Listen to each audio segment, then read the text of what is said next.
L.Cortas from St. Augustine School of Nursing Lipa branch, and today's video I'm going to demonstrate you on how to perform a medical hand washing. Medical hand washing, this procedure is really important because it is considered as one of the most effective infection prevention measures, and it deters the spread of microorganisms. Before we start, we need to check the completeness of our supply. So the materials that we need are liquid soap or bar soap, the sink with running water, tissue paper, and the trash bin here. And also, the completeness and organization of our materials ensures of our efficiency as a healthcare provider or a caregiver. And now that we are all set, we can now proceed with the procedure. First, all we need to do is to stand in front of the sink with the uniform not touching the sink for the entire procedure, because this sink is considered as contaminated. And of course, if contaminated, our uniforms may carry organisms from one place to another. And also, we need to remove our jewelry because it is recommended and it facilitates the proper cleansing. So I don't have any jewelry here with me, so we can proceed with the procedure. After that, we can now turn on the water and make sure to adjust its force, okay? Because any splashes of water from the sink to our uniform is all considered contaminated, so be careful with this part. And now we need to wet our hands from the wrist area to fingers pointing towards the bottom of the sink. But always remember that your hands need to be always below your elbow, okay? Because the water should flow from the cleaner area towards the more contaminated area, and of course, the same time, inspect the conditions of the cuticles, hands, and forearms, abrasions, cuts, or open lesions, because a caregiver who has open sores may require work assignment with decreased risk for transmissions or infectious organisms. So, since I don't have any abnormalities or any lesions in my hand, I can proceed with the procedure.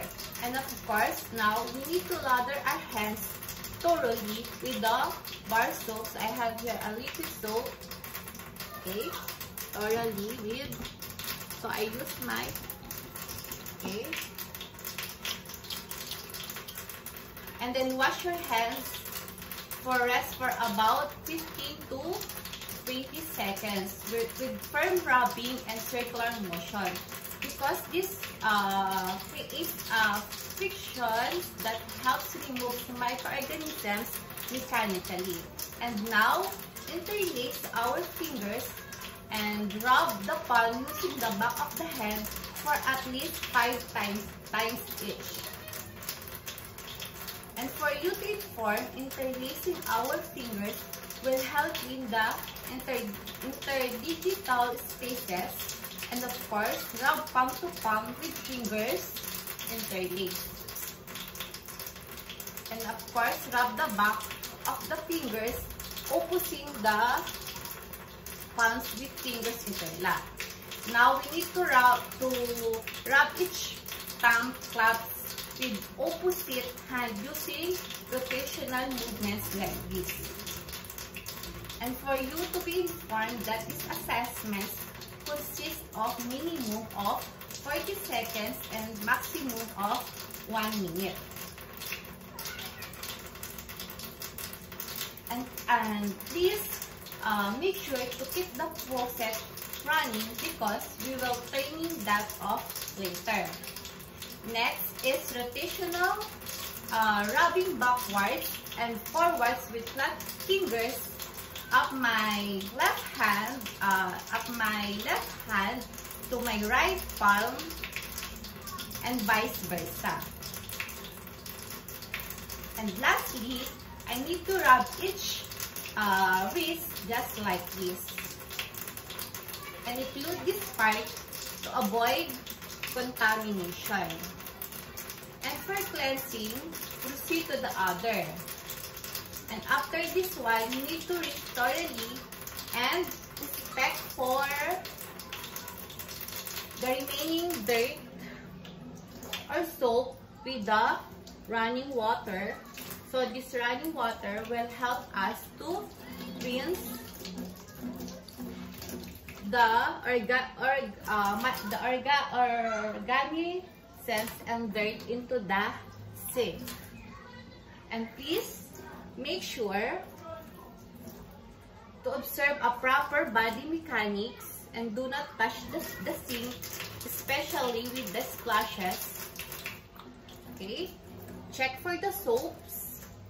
And after this, dry your hands from your fingers to wrist with paper towel. Okay.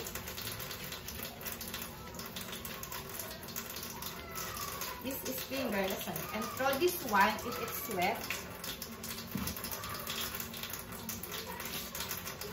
Throw again and get one if you need so that this up to, okay, get one if you need. After that, use your paper towel because this will help your skin to prevent from chapping. And of course, lastly, we need to turn off the faucet with the use of the same paper towel.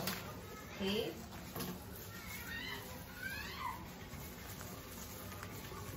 Okay? And throw this one. That is for our medical hand washing. I just want you to be informed that there are 5 movements of hand hygiene. 1 is before touching the patient. 2 is before a client or aseptic procedure, before a clean or aseptic procedure. 3 after body fluid exposure risk. 4 after touching a patient. And lastly, after touching a patient's surroundings. And that's all for today. And again, I am Vanessa L.Cortas from St. Augustine School of Nursing, Lipa branch. And I'm now done for this procedure and thank you.